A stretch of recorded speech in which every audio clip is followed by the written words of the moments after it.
Hello সবাইকে, welcome to my daily vlog. তো আজকে আমি একটা নিরামিষ রান্না নিয়ে চলে এসেছি। এই রান্নাটা কিন্তু যারা যারা নিরামিষ প্রেমী আছো বা যেদিন যেদিন যাদের নিরামিষ হয় বা বাড়িতে পুজো হয় সেই দিনকে কিন্তু করতেই পারো। চটজলদি রান্নাও হয়ে যায় আর খুব ভালো খেতেও হয়। তো ফার্স্টে দেখো, পনিরটাকে আমি ভেজে নিচ্ছি তেলে। আর একটা ভালো পনির কী করে বুঝবে বলো তো? যখনই ওটা ভাজবে সঙ্গে সঙ্গে ওটা কালারটা ব্রাউন হয়ে যাবে, আর যখনই ওটা নুন জলে ডোবাবে ওটা কিন্তু ভেসে উঠবে।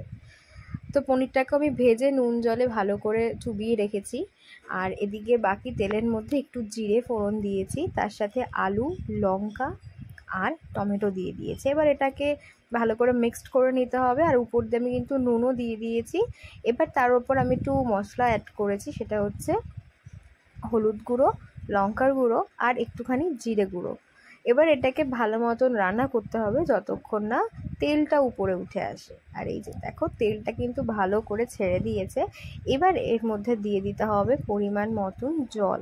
তোমরা যদি একটু বেশি জল অ্যাড করতে পারো তো করতে চাও, আমি আমার মতন পরিমাণ মতন অ্যাড করেছি যাতে আলুটাও সেদ্ধ হয়ে যায় আর গ্রেভিটাও একটু থিক কনসিস্টেন্সিতে থাকে।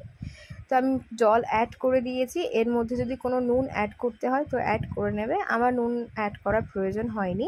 এবার আমি পনিরগুলো দিয়ে দিয়েছি। পনিরগুলো দিয়ে 2 থেকে 3 মিনিট ফুটিয়ে নিলেই কিন্তু রেডি হয়ে যাবে।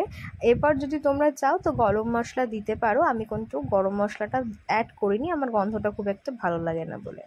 তো এবার ফুটিয়ে নিয়েছি 2 থেকে 3 মিনিট ঢাকা দিয়ে, আলুগুলোও সেদ্ধ হয়ে গেছিলো। আর এই ছিল আমার আজকের রেসিপিটা দেখে বুঝতেই পারছো যে কতটা টেম্পটিং লাগছিল দেখতে। তো তোমরাও বাড়িতে ট্রাই করো, আর কেমন লাগলো আমাকে জানিও। দেখা হচ্ছে নেক্সট ভিডিওতে। টাটা।